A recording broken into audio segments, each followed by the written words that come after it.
이제 저희 포럼의 경과 보고를 해드리겠습니다. 경과 보고는 박주선 제20대 대통령 취임준비위원회 위원장님께서 직접 해주시겠습니다.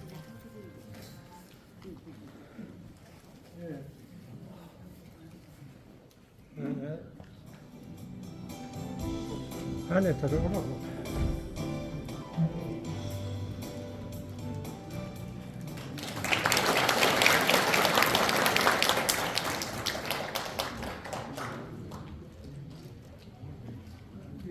갑진년 새해에 이리와 계신 영원함을 대표하신 귀빈 여러분, 그리고 영원함 주민 여러분, 대한민국 국민 여러분, 건강과 만사 형통의 큰 축복을 받았으리라고 생각합니다.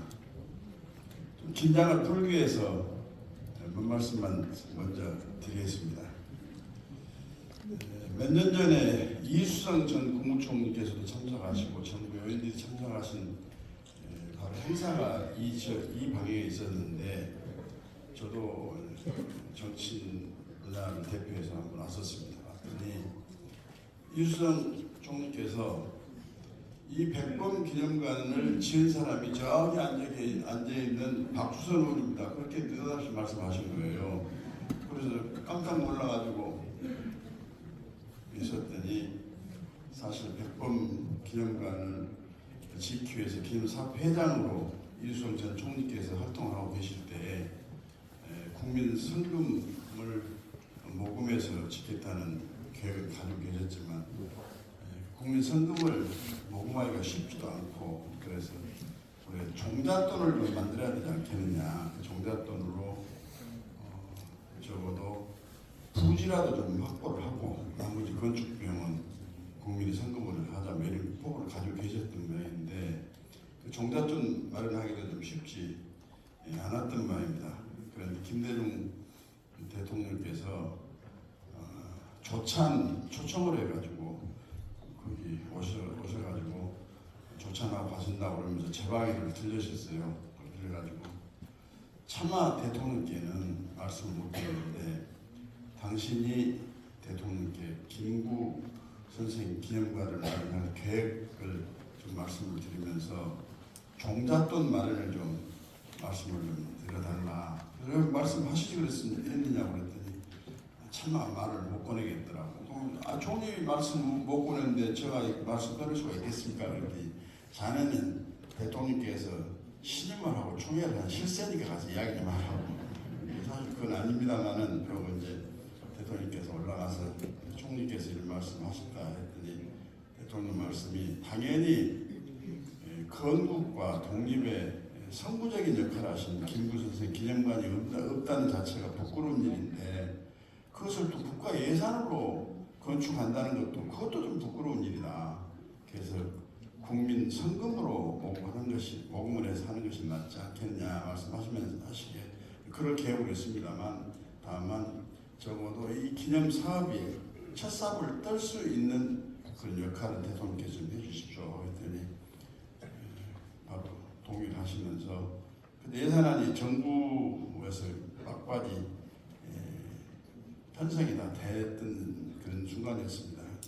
기재부 장관한테 이야기를 해서 기념관 설립 예산을 그때 정확한 액수는 지금 몇십억인지 모르겠습니다만 좀 마련하라고 말씀하라고 해서 제가 기재부 장관한테 이야기를 해가지고 마련을 해서 이 기념관이 시공을 하게 됐고 그 역할을 해주셨다고 했다고 우리 총리께서 말씀 주셨는데 기념관을 마련하는데 조금의 역할을 했다고 한다면 오늘 대한민국 역사에 앞으로의 역사에 크게 남을 동서 화합을 위한 영원한 신년 할애식을 이 장소에서 개최하게 된다는 것이 너무나 인과관계로 볼 때 너무너무 감사를 드리고 이런 일을 하기 위해서 저 같은 사람이 조그만 일을 했구나 하는 감회도 좀 있습니다. 언제 또 우리 건노가 김대중 재단 이사장께서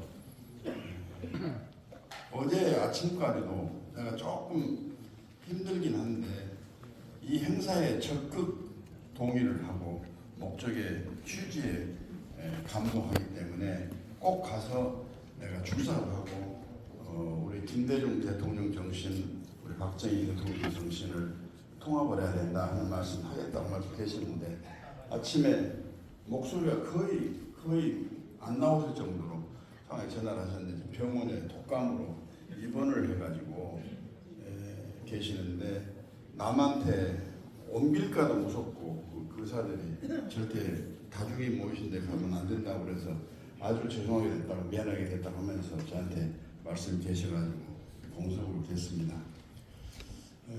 오늘 같은 신년 환희를 안 한다고 해서 새해가 안 오는 것도 아니고 그리고 저희들에게 복을 또 안 주는 것도 아니지만은 그동안에 이 대한민국이라는 크지 않은 나라지만 지구상에서 대한민국 하면 모를 사람이 없을 정도의 경제적인 측면에서 또는 자주 국방 차원에서 한미 동맹 차원에서 등등 우리 한국이 글로벌 사회에 남겨온 족적도 매우 큰 평가를 좀 받고 있는 그런 상황인데 문제는 10위권 경제 대국으로 발돋움할 때까지 영원한 주민들이 앞장서서 헌신과 희생과 봉사를 하셨는데 정치적인 경쟁 과정에서 너무 정치인들이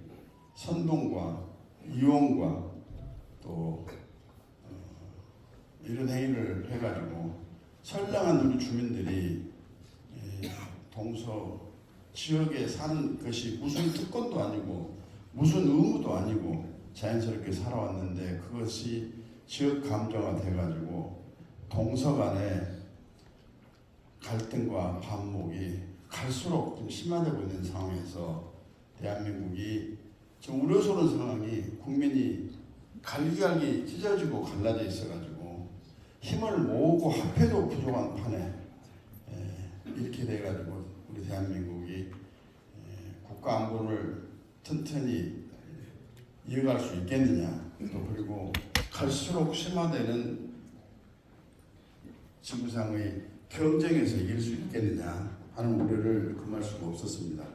그런 상황에서 제가 대통령 취임 준비위원장을 하고 있을 때 이 대통령 취임이 윤석열 대통령 본인을 축하 자리를 넘어서 더 중요한 것은 대한민국을 바르게 세우고 영원한 대한민국, 우리 대한민국 국민으로서의 자부심과 긍지를 느끼고 행복하게 살 수 있는 그런 비전을 제시하고 국민이 동참을 하고 국민이 기대를 하고 국민이 축복을 하는 취임식이 됐으면 좋겠다. 그러기 위해서는 첫 번째로 분열로 갈라지고 찢어진 이 나라에 단 한 사람이라도 더 공력을 결집할 수 있는 국민 통합의 차원의 취임식이 필요하지 않겠느냐 하고 우리 취임 준비위원들하고 논의를 했는데 지금 현재 지방시대 위원장으로 계시는 당시 우동기 박사가 저희 부위원장으로 오셨습니다. 그러면서 그때 이번에 대통령 선거 결과가 호남에서는 기대한 만큼 흡족한 득표가 없었지만 관록할 만한 성취가 있었다. 그렇기 때문에 동서 화합이 바로 대한민국의 북강경과 부민 강국을 만드는 첫걸음이라고 생각을 하고 취임식을 광주 광역시에서 하면 어떻겠느냐 의견을 제시를 하고 많은 취임 준비위원들이 상징적인 의미가 있기 때문에 대통령께 건의를 한번 해보자 해가지고 저희들이 검토를 많이 했는데 물리적으로 그 세계 여러 나라에서 국빈이 오시고 해외 동포가 10,000명 가까이 오시고 참여하는 국민들이 수만 명이 되고 하는데 광주에서 취임식을 할 수 있는 장소를 구할 수도 없고 숙박시설도 안 되고 교통편도 그러고 그래서 좀 어려운 상황에서 대통령께 보고를 했더니 광주에서 취임식을 한다는 발상은 어느 분 발상인지 몰라도 너무너무 깜짝 놀란 정말로 꼭 한번 저도 해보고 싶은 그런 발상인데 현실적으로 물리적으로 안 된다고 하니까 너무 안타깝다고 그런 말씀 하시고 그랬습니다. 그랬는데 그래서 취임준비위원회 함께했던 영원한 동지들하고 우리가 동서 화합을 좀 일으켜가지고 대한민국 국력을 결집을 하고 또 그동안의 역사의 어려운 고비고비마다 영원함이 함께하거나 영남, 호남이 따로 해서 대한민국 역사를 만드는데 얼마나 큰 성취와 결과를 하는데 공헌을 했느냐 그걸 좀 상기를 시키면은 우리가 다시 한번 새로운 대한민국을 만드는데 획기적인 역할을 할 수 있지 않겠느냐. 그래서 한번 동서 포럼을 한번 만들어 가지고 순수 시민 운동으로 차원에서부터 전개를 해서 주민들의 동의를 받아서 한 마음 한 뜻으로 나라를 걱정하고 나라를 위해 헌신하고 봉사할 수 있는 그런 분위기를 좀 만들어보자. 대신 정치적인 의도와 색깔은 전혀 빼자. 그래서 저도 사실은 국회 부의장을 했기 때문에 정치인이어서 저 참여할 자격이 별로 없습니다만 그러다 보니까 제 직함을 대통령 취임 준비위원장이라고 해놨는데 그것도 좀 잘못됐어요 사실은. 왜 제 직함이 동서 미래 포럼의 회장을 하는 명예회장이랍니다 제가. 그러니까 명예회장이라고 좀 써놨으면 더 나을 뻔했는데 그런 상황입니다. 그래서 우리 오창균 박사를 비롯해가지고 대구에 오창균 박사, 광주에 한경훈 박사, 서울에 이면 박사 이런 분들이 너무너무 좋은 발상이고 꼭 우리가 작은 힘이지만 역할을 좀 해서 시민들의 동의를 얻어가지고 대한민국을 새로운 대한민국을 만드는데 주도적인 원동력 역할을 좀 하자 그런 결의에 차가지고 작년 2월 24일 날 대구에서 동서포럼을 전략 토론을 했습니다. 많은 시민들이 참여하셔가지고 저희들이 주장하는 내용을 듣고 공감도 하시고 또 유력신문인 영남일보에서 아주 지면을 크게 할애해 주셔가지고 새로운 시대를 여는 큰 중요한 시민운동이다 하고 평가도 해주시고 또 그리고 다시 또 서울로 광주로 넘어와서 행사를 하고 서울까지 오고 그랬는데 그때마다 광주에서는 또 KBC 방송 또 무등일보에서 집중적으로 생중계도 해주고 또 토론을 그 내용도 전달해주고 그래서 많은 관심 속에서 여기까지 왔는데 우리 속담에 시작이 반이라는 말이 있습니다. 오늘 이 신년 할애식에 양 지역을 대표하신 이 나라를 여기까지 올 때 헌신과 희생 그리고 사명을 너무나 크게 해주셨던 대선배님들 또 함께 하고 있는 우리 동지들 또 뒤따라서 더 영원한 발전을 시켜야 할 젊은이들이 함께한 자리가 너무 뜻이 있다고 저는 생각합니다. 그래서 우리 영원함이 마음을 열고 포용을 해서 동지로서의 참 뜻있는 출발을 좀 해가 됐으면 좋겠다 하는 생각합니다. 한 말씀만 더 드리면 지난번에 광주 행사를 갔더니 가기 전에 가서 식전에 언론인들하고 오찬을 같이 했습니다. 그래서 이 행사를 좀 저희들이 시민운동 차원에서 해보려고 하니까 언론도 좀 관심을 가져달라 이야기를 했더니 한 15명 정도 언론이 모였는데 그분들 하는 이야기가 너무너무 좋은 발상이고 좋은 시작이다. 꼭 좀 결실을 할 수 있도록 최선 좀 다해주라고 우리도 역할하겠다 하면서 어느 언론사 편집국장이 우리도 지금 영원한 언론인들하고 접촉을 많이 하는데 너무너무 사람들이 의리 있고 통도 크고 너무너무 좋다. 이 영남분 언론인들이. 그런데 정치 이야기하고 야구 이야기만 하고 나와버리면 언제 저 사람이 저랬나 할 정도로 변해버린다. 특히나 정치 이야기가 너무 그렇다. 그래서 이 모든 오늘 현상은 정치가 이렇게 변질을 시켜놨는데 정치 운동을 해가지고는 주민들의 인식과 가치를 바꾸기 어렵고 그리고 시민운동 차원의 새로운 국가를 한번 만드는 시대 정신을 만든다는 차원에서 역할을 하게 되면은 이루어질 수 있는 일이라고 생각이 된다. 그런 말씀이 있었고 저는 이제 다니면서 특강을 할 때 대한민국이 지금 우뚝 선 자유시장 경제의 최고봉에 선 나라라고 평가를 하고 10위권 경제 대국이라고 평가를 하고 있습니다. 그런데 제가 청와대에서 김대중 대통령을 모시고 있을 때 그분 말씀이 어려운 시기 헌신과 희생도 컸지만은 자유시장 경제와 민주주의를 함께 이 짧은 기간에 구축한다라는 대한민국밖에 없다. 우리 자랑스러운 국민이다 이런 말씀을 옛날에 하셨는데 지금 생각해 보면 김대중 대통령을 비롯한 민주화 세력들은 독재 타도를 부르짖고 민주화를 운동을 하기 위해서 헌신과 많은 희생도 당했고 또 이것을 제압하기 위해서 현 정권들이 여러 가지 정치적인 핍박도 가하고 그랬지만 우선 피해자라고 하는 김대중 대통령이 화해를 했고 또 쿠데타 세력이고 타도해야 할 정권이라고 주장했던 그 세력 중에 김종필 세력하고는 힘을 합해가지고 역사상 새로운 전국국 교체까지 만들었지 않느냐. 그래서 저는 호남에 가서 그렇습니다. 호남에서는 김대중 대통령을 존경하는 분들이 많은데 김대중 대통령을 존경하면서도 김대중 대통령의 언행에 대해서는 왜 순종을 하지 않느냐.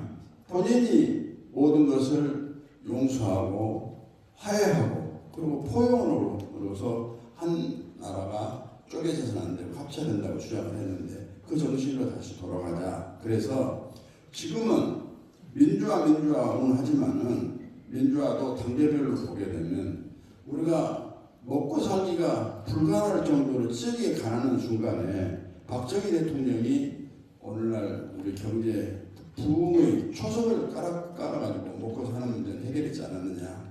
아무리 좋은 민주제도가 있다 할지라도 먹고 사는 문제가 해결이 안 돼가지고 다시 말하면 생존권이 보장이 안 된다 하면은 그 많은 민주 제도가 무슨 의미가 있겠느냐. 그래서 먼저 생존권 보장에 해결한 기여를 한 박정희 대통령 그리고 먹고 사는 문제뿐만이 아니고 더 나아가서 인간으로서의 기본 생활을 할 수 있는 기본권을 제도로 보장하게 하는 운동을 했던 김대중 대통령 정신을 이제 함께 결합을 해가지고 우리 시대 정신으로 만들면 즉 박정희 대통령의 산업화 부국 정신 김대중 대통령은 민주화 포용 정신을 합하게 해서 21세기 대한민국 정신으로 만들면 또 만드는데 우리 동서 화합으로부터 출발이 되면 우리 스스로가 얼마나 자부심과 긍지를 느끼겠으며 대한민국의 새로운 도약과 또 성취를 위한 우리가 조약도를 깔았다는 그런 사명감에 우리가 만족하지 않겠느냐 그렇게 저희들은 주장하고 있습니다. 한 말씀 더 보태면 또 광주와 대구, 광주는 공통점도 많습니다.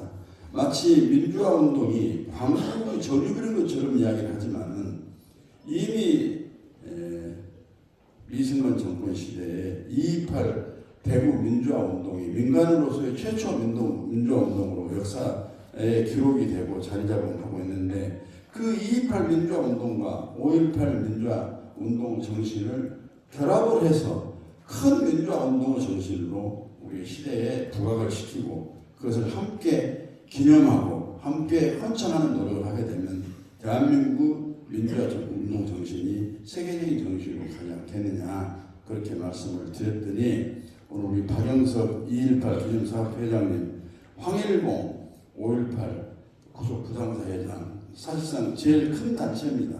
이런 분들이 오셔가지고 저희들 말씀에 동의를 하면서 그렇게 하겠다 평해 주셨는데 너무 가슴 설레기도 하고 또 한편으로는 과연 이 운동이 성공해야 될 텐데 되겠느냐. 이게 좀 불치병은 아니지만 난치병에 가까운 동서 갈등과 반목은 병리적인 현상이다 이렇게 진단을 하고 있어서 불안한 성취에 대한 불안을 없지 않습니다만 여러분들이 함께해 주신 이 자리가 동서화합의 새로운 시발로 기록이 되고 또 이 시발의 기록을 위해서 어저께까지도 그렇게 일기가 어렵고 눈보라 비바람이 치고 그랬는데 말끔한 이 오늘 날씨가 좋아진 것도 하나님께서도 축복을 내려주신 이 동서 화합을 위한 영원한 신년 할애식을 개최하도록 해주는 것이 아닌가 싶습니다. 그래서 아까 말씀드린 대로 시작은 반이고 여기서 큰 어른들이 함께 해주시고 저희들을 격려해 주시면서 또 이끌어 주시고 저희들이 따르고 또 후배들과 함께 손잡고 가는 그 의지로 가게 되면 오늘 내일 또 다음 달 등등 확실히 달라지는 대한민국의 능력 결집 모습이 보여지지 않을까 하는 생각이 들어서 오늘 여러분들을 모시고 함께한 자리가 됐습니다. 그동안에 조촐하게 진행을 잘했지만 결국 오늘을 시발로 해서 저희들은 더 사명감과 무거운 책임감을 가지고 최선을 다하겠고 이건 동선 미래 포럼에 있는 몇 사람이 해야 될 일이 아니고 함께해 주신 여러분들이 함께 역사의 운동이라고 생각하시고 큰 결실을 내릴 수 있도록 지혜를 주시고 힘을 좀 주셨으면 좋겠다 하는 말씀으로 두 손으로 경과보고 말씀을 올립니다. 감사합니다.